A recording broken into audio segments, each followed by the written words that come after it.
Hi guys, let's take a look at this question where we have a charged sphere that is suspended from a ceiling by a light inextensible insulated string. Then we have another charged sphere N, looks like it's just hanging there in the air, of a mass 2,04 times 10 to the power of negative 3 kgs, and it's carrying a charge of positive 8,6 times 10 to the power of 8 coulombs, and it's hanging stationary vertically below sphere M.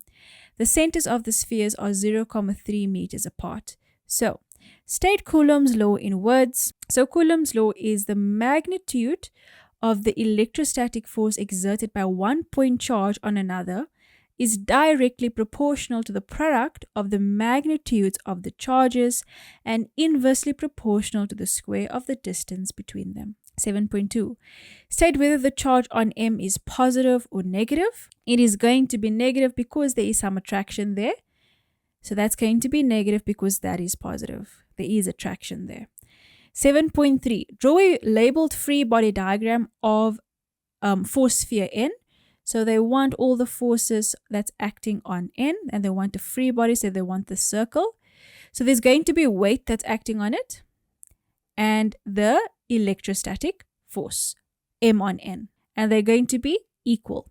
So the weight of charge N and the electrostatic force of M on N will be equal. So just make your lines equal. Then 7.4. Calculate the magnitude of the charge on M.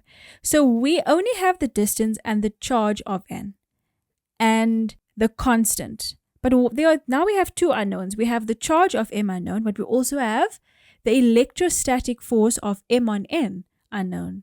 But is that really unknown? What did I just say? I said that the electrostatic force of M on N is the same as the weight of N. And what do we have? We have the mass of N. So if we find the weight of N, that is the same as the electrostatic force of M on N. And then we can easily find the charge. So let me show you. So I'm going to write it down here, 7.4. So I'm just going to show you I'm going to use this formula, but before I use that formula, I first have to find this F, which is the electrostatic force of M on N, but I just told you that it's the same as weight.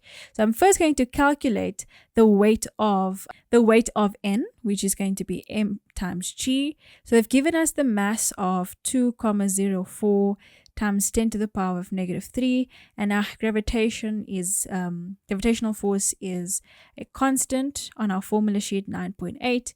I put that into my calculator, and my weight of N is going to be 0,02 newtons. Then now I can comfortably use my formula that I'm used to. This is the electrostatic force of M on N, which is the same as the weight of N. So that's going to be 0.02. K is a constant. 9 times 10 to the power of 9.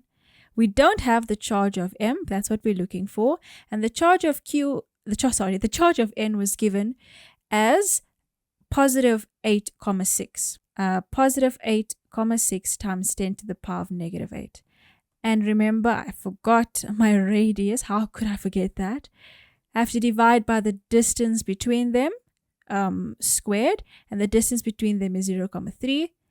And I square that, and I do my math magic to get my QM on its own, and I get 2,33 times 10 to the power of negative 6 coulombs. 7.5. How does the electrostatic force that sphere M exerts on N compare to that exerted by N on M with respect to magnitude?